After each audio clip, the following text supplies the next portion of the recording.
I'm Deirdre Fitzpatrick, and welcome to the Dying to Ask podcast. It's episode 185. I have been loving our health and wellness series that we've used to kick off season 9 and the new year.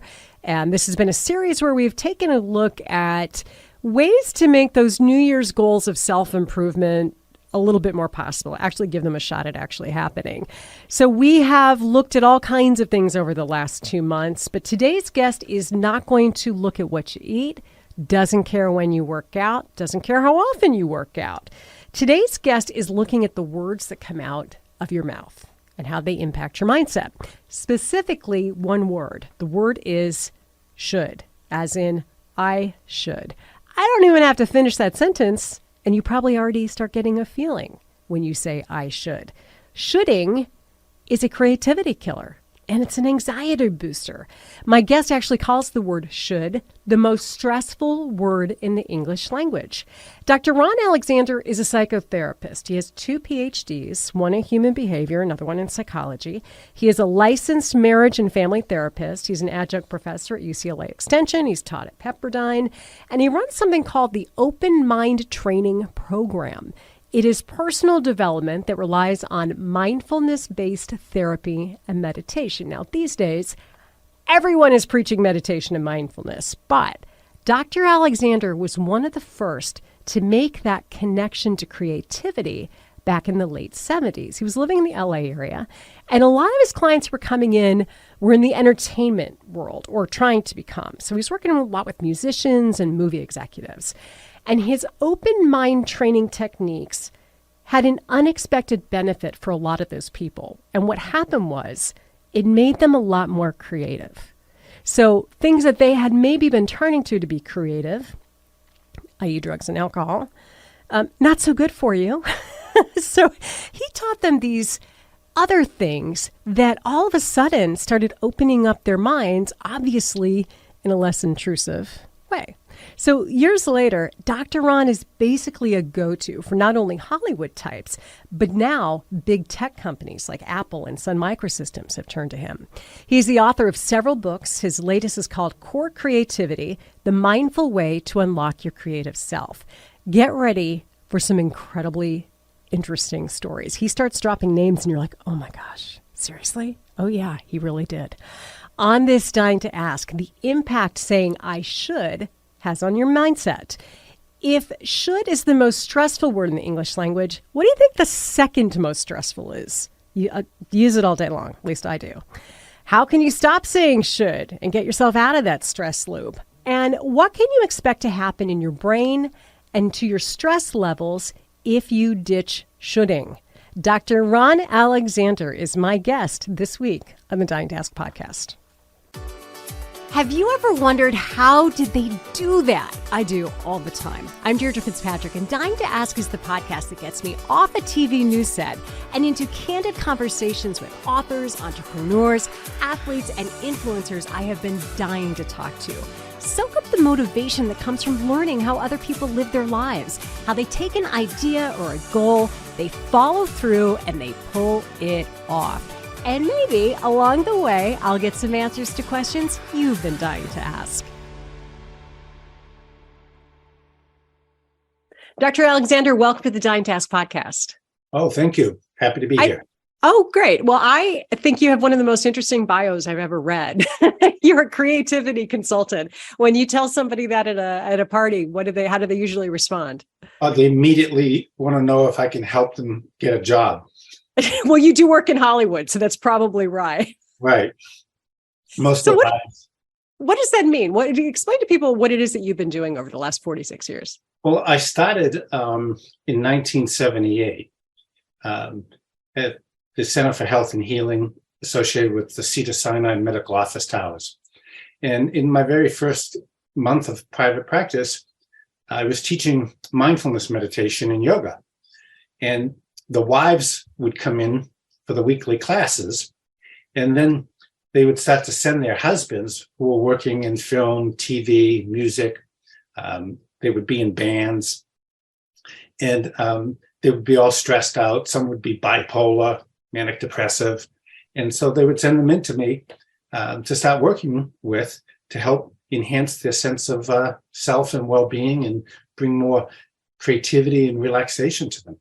I mean, that all seems very kind of normal now and very mainstream, but back then it wasn't at all, was it?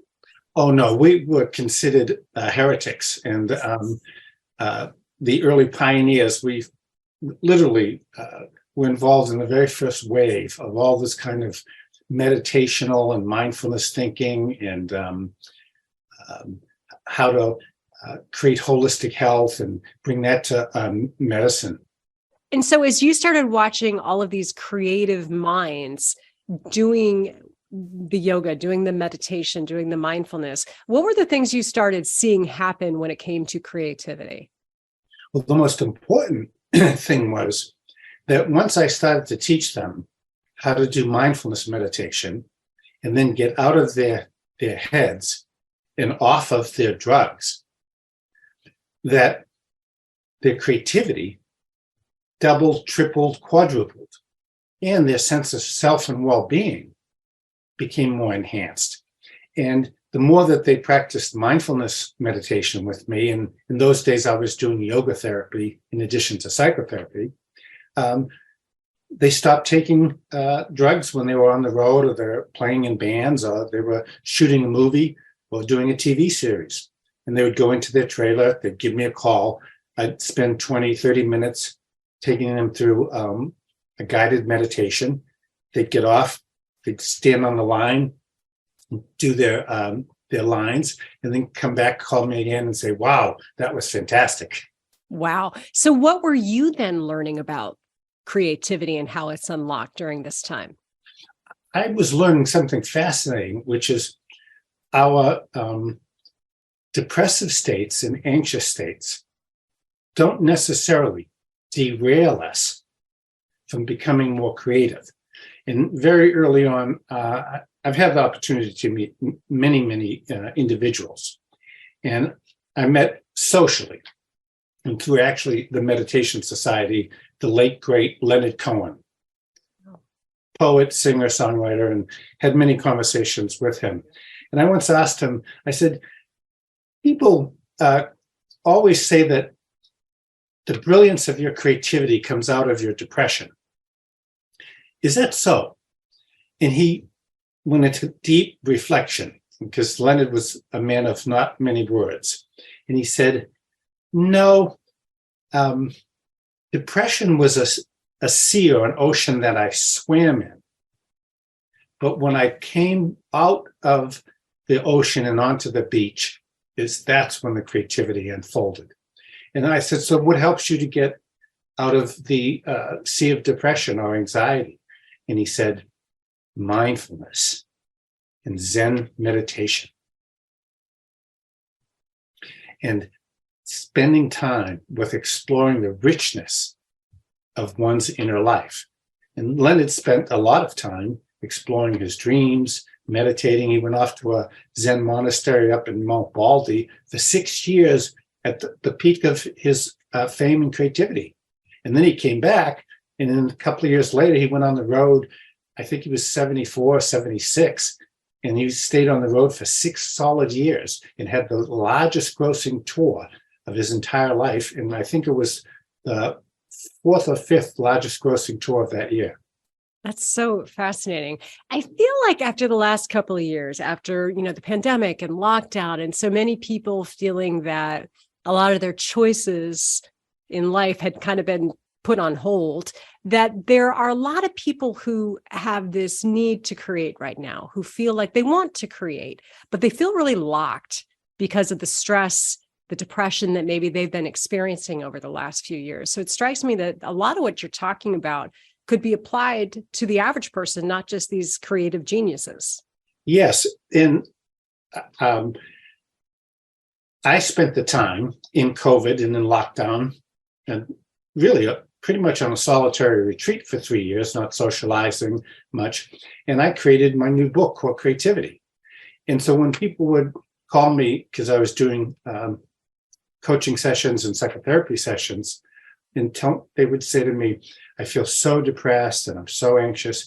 I would say, oh, and I feel so isolated. I'd say, fantastic. Think of the concept of prison monastery, ashram, cave. Use this time to quiet your mind down, harness the stillness of this time, and dig down deep into the self. And I'm sure there'll be something very rich and enlivening that will come out of this quiet time that you can use as a boon, which is a gift, rather than to look at it as just a dark period of isolation. Yeah. And most of the people that I was coaching, they got into new projects and revamped their companies or their teams or their organizations, or some people started to write books like me. Right. Other musicians that I worked with went into the recording studio at their homes, and then at Sony and Sunset Records and other places, and came out with a brand new CD. Yeah, and that's a lot of the entertainment that we're starting to see now. A lot of the music that's coming out, a lot of the books that are being published now. You're finding out, how did a lot of these artists spend those years, and how Yes. did they figure out a way to tap into their creativity and not feel stuck during that time? Yeah, take for example the great music producer Rick Rubin, who's worked with everyone from the Dixie Chicks to Nirvana. He went off to Kauai, and then he came out with a new book on creativity. And he worked with lots of groups, listened to lots and lots of demos and tapes, and used the time in a very fertile way.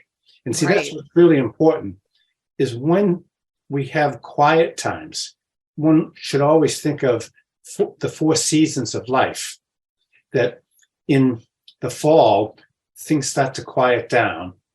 Then there's the winter, and winter can be also depression. Winter can be, in terms of creativity, a lack of a feeling of fertility. But then what always follows winter is spring. And spring is, where we begin to nurture and watch what we've planted in fall or in winter sprout up. And then after spring, always comes summer. And so there's always these cycles that we need to follow, both externally and then the cycles internally from a creativity perspective. One of the techniques that you recommend is eliminating 2 words from your dialogue, inner dialogue and outer dialogue. And the words are, I should. Yes. Talk to me about this. This Well- is so obvious, but so hard. Yeah. And in addition to I should, I also say eliminate have to or I must. And as children, of course, our parents tell us you should get up at a certain time, you should shower before you go to school, you should brush your teeth, you should shine your shoes. And for me, I was in a private Catholic school in Boston. You should put on the uniform. And we just take those early formulas and we unfortunately apply them too much to doing what we feel we should do, instead of what I call the insert in editing of the programming of the negative mind, is to edit out I should, I have to, I must, to I want, I would like to, I enjoy doing, I would wish to be able to do, because those words evoke an entirely different feeling and sensation within our body. Why? What is it that they do? Why is the word should so powerful? And what do you know that it tends to, the impact that it tends to have on a person? Well, the number one thing that we know from research in cognitive behavioral psychology is when people mentally self-repeat to themselves, I should, I have to, I must, is that it evokes unwholesome negative programming. And negative programming in the thought of the mind leads to negative sensations, which lead to negative feelings and emotions in our body. And so that we now know from the field of mind-body psychology and trauma healing therapy that the mind affects the body affects the mind, and the mind can also affect the brain. And so what we always want to do is use what I call, and I write a book in my book called Creativity, is we want to edit and splice out the I should and give it what I call the turnaround antidote remedy, which is the opposite of I should, is how do you feel? And I say this to my patients or coaching clients. How do you feel when you say, I want to, or I'd like to, or I need to, or I desire to? And instantaneously their faces change, their mood lights up, and they begin to experience more spaciousness and more of a sense of relaxation in their being. And then you can take those qualities of spaciousness and relaxation into everything that you're doing all day long. And we call that meditation or mindfulness in action. Now, for example, when I'm working with patients all day long, I can't be sitting with my eyes closed and meditating to generate that sense of well-being and peacefulness. But I can apply that by being mindful of how I'm breathing and moving from watching my own thoughts of I should to I want, or I'd like to. It is amazing to me that such a subtle shift in a word can have that big of a physical impact on a person. Yes, because the negative programming, let's just call it 1.0 in the software of your mind, most of all of it comes from early childhood. And it creates what we call mind injury or mind interruption. As children, if you leave children alone in certain school settings where they're given structured curriculum and then a non-structured curriculum. And for example, I read about this in the book called Creativity, that when I was in junior high, in high school, we had a music teacher in Boston, and her music room was filled with every instrument that you could imagine. And when you entered the class, she gave you permission every single week to go to and play and fiddle around with each instrument. And then when you got bored or you felt restless with it, to go on to something else that captivated your curiosity. So should is negative programming. And what the key is to shift out of negative programming and then to go to 2.0 in the software of our mind, which we do through mindfulness practice, is to start embedding wholesome, positive ways of thinking, feeling, experiencing, and behaving. Because thought leads to action. Thought creates behavior. And so it's important to shift from unwholesome, negative thought to more wholesome, positive thought. And the more positive thoughts that we have, it means that we're turning on our left prefrontal cortex and quieting down the right prefrontal cortex, which is negative thinking. I don't like myself. I hate myself. I'm critical. I should do. All that's right prefrontal cortex. Some people, I would imagine, are pretty cynical and say there's no way saying certain words could have that big of an impact on your life. But the reality is that the science backs this up. Yes. When I was a young scientist studying meditation in the early 70s, and we had just very primitive tools like biofeedback machines and the EKG and the EMG. But we didn't have the PET scans and the CAT scans to really study how words and how feelings and images turned on and turned off various parts of the brain.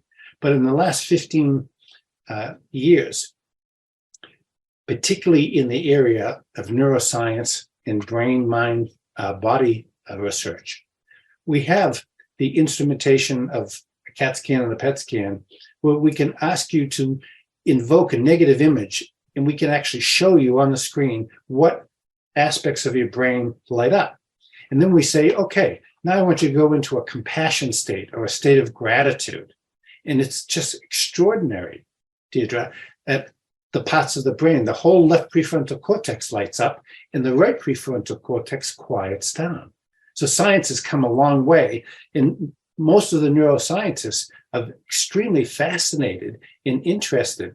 I recently was having a long discussion at the Mauna Kea on the Big Island in Hawaii with one of the top neuroscientists in the world. And he said, I can't believe that my wife and I have sat down with you and your girlfriend. Of all the people in this resort, I am so fascinated that mindfulness is something that we quantum scientists are really interested in studying. And then we talked for 2 hours. That sounds like a delightful night. It was, because he was the least likely person of all the people that I looked around. Usually I'd be looking for like the musicians and whatever. But we had this fascinating conversation because he was sincerely interested in how does meditation work? Why does it quiet down the right prefrontal cortex? And why does it light up the left and make people feel happier, more wholesome, and more resilient? And sometimes, Dr. Ron, it happens.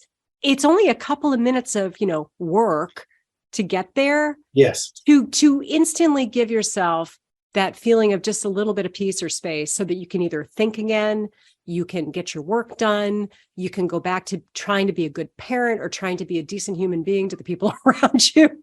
Giving yourself that little gift of relieving the stress and giving your brain a break is so powerful. And that's, Deirdre, that's very well put. Giving your brain a break.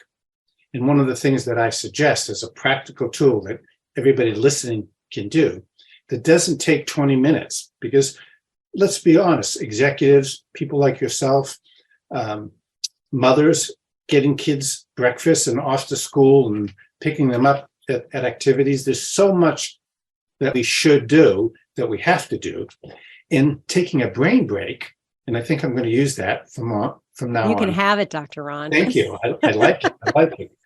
Is I also say take a mindful pause. Mm. And see, that doesn't take 20 minutes. You can take a mindful pause. And I always suggest take your left 2 fingers and put them on your pulse of your right hand throughout the day and take 3 to 5 deep breaths just to tune into, is your heart beating really fast, which means that you're under stress or you're feeling a little anxious. And then to close one's eyes and to take 5 to 7 breaths into the nose, out through the mouth, which will begin to turn down the sympathetic nervous system, which is fight, flight, or freeze. And it turns on very quickly, within 30 to 90 seconds, it turns on the parasympathetic nervous system, which is about resting, relaxation, and healing. Dr. Ron, walk us through how to eliminate the words I should or I have to. Give us a challenge as we start to wrap up of how we can do this one simple change to hopefully unlock a better creativity state, but also just to feel better in general. Yes. The most important thing that you can do is just simply identify it. And I call it the mind cartoon lasso. Once you see the thought, once you notice that, oh, I'm in should right now, create an imaginary like lasso where you see that little bubble or balloon in a cartoon, and identify what the should is, and then create another little bubble and a balloon over here and put in its positive antidote. The opposite of I should is I want to. The opposite of I have to is I would like to. The opposite of I must do is what would nurture me. So that's what I call mind editing splicing, so that you want to feel empowered that you can transform negative thinking, negative programming, which we all have, we all struggle with those types of thoughts all day long, to positive ones, because the mind can do anything. And there's an old saying in meditation science that says, set your mind on what you want and direct it, and then it will manifest. I started, once we had confirmed this interview, I started trying to be a little bit more aware of how often I said I have to, I should. Mm-hmm. I was shocked how often I say this. And I say that as somebody who practices mindfulness every day, even for small periods, I was shocked how much I said it. Yeah, it's phenomenal. And of course, before I got into the discovery of Zen Buddhism and mindfulness meditation, I grew up as a nice Irish Catholic boy from Boston, going to a private Catholic school. And the nuns and the priests, should was every other word. And have to was the other one. I had a very similar background. Yeah. And it takes years to clean up that programming like in regular therapy. But if you apply mindfulness meditation, like you said, you can just very quickly, you start making a note. For a while, I carried around a little notebook, and every time I was I should or I must or I have to, I wrote it down, and then I started to write down its opposite. And then I started to realize I could shift and shuttle out of the negative and into the positive more quickly. And then lastly, it's very important for all the listeners that no matter how harsh the negative criticism or the self-hatred or the low self-esteem is practice for 1 to 3 minutes a day. And it's usually good to do in the morning and then at night, gratitude meditation. And that's just simply sitting and feeling appreciation and gratitude for all of the good things that happened today. Because that sets the mind on an entirely different frequency.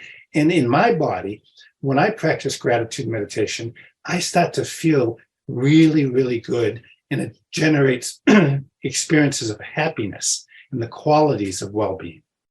A clear mind is hard work at times, isn't it? Very hard work. It's very hard work.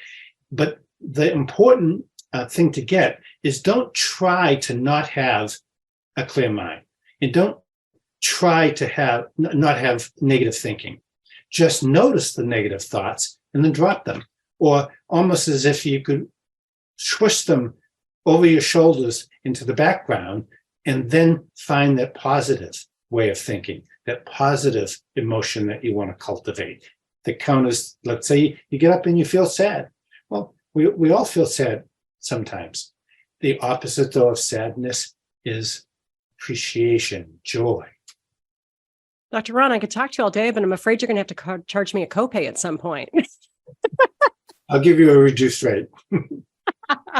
Thank you so much. And again, your new book is out. It's Core Creativity, The Mindful Way to Unlock Your Creative Self. It's very interesting. And I love your simple challenge, something we could all do today that maybe can have a big dividend very quickly. Best of luck with the book. Oh, thank you so much. Little background about this episode. I actually recorded it between newscasts. So I anchored a 7 a.m. newscast, walked out of the studio at 8, had to go run into our green room and set up podcast gear and interview Dr. Ron kind of on the fly. I hate doing interviews like that, but it was just the only way to make it work that day because we were short-staffed. So I wrapped up his 30-minute interview and then literally 10 minutes later had to go run back into the studio, which is normally kind of a recipe for disaster because you feel a little flustered. I was so zenned out after talking to him for half an hour. It was one of my best newscasts of the week, seriously. So maybe therapy between shows is the way to go in news. I don't know. But I did enjoy it and made for an action-packed day for sure. You can keep up with Dr. Ron. He's got a website. It's ronaldalexander.com. You can find him on Twitter at Ron Alexander PhD, on Facebook at Ronald Alexander PhD, and then on Instagram, it's at Dr. Ron Alexander. And then again, the book is called Core Creativity, The Mindful Way to Unlock Your Creative Self. I think you'll really enjoy it.